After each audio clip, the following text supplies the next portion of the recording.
Hi, I'm Julie Gralow. I'm an associate professor of breast medical oncology at the University of Washington and Fred Hutchinson Cancer Research Center in Seattle, Washington, USA. This has been a terrific conference addressing lots of important issues. I think that the thing that's exciting me most relates to targeted therapies and finding what it is that turns a cancer on, allows it to become cancerous and spread, and then targeting it. We're learning how to understand the cancer better. We're getting more targeted treatments. Hopefully they'll be less toxic to the normal cells. So very exciting, lots and lots of drugs in development, but very expensive. And that gets to a second point that I think that this conference is really focusing on, with some very elegant discussions and debates about how do we afford all this.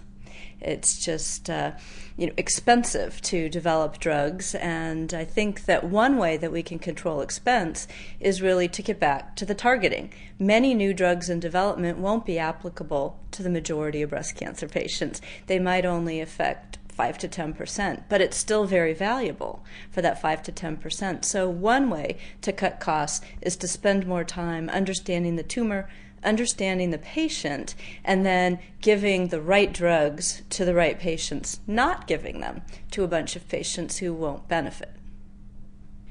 I think that the future is bright. I think we have to be very careful about how we allocate our resources. I think we need to spend more time in doing the appropriate cancer testing and patient testing before we use drugs, and that's something that we're just starting to get used to. Estrogen receptor and HER2 are two tumor features that clearly direct our therapy, and yet we still have a long way to go to be perfect in testing for those two markers. With a bunch of new drugs in development that will be targeting other markers, we need to put a big effort on making sure we're doing the right testing, because otherwise the drugs won't work at all.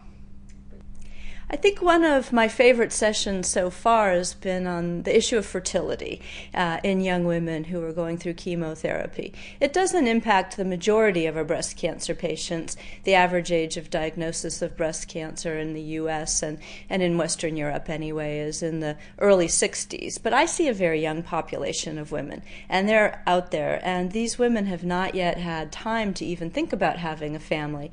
And although we didn't see any new late-breaking, headline-making answers to the problem of how do we help these women, is there a risk to going through a pregnancy after a diagnosis and treatment of breast cancer? What do we do about chemotherapy and its impact on fertility?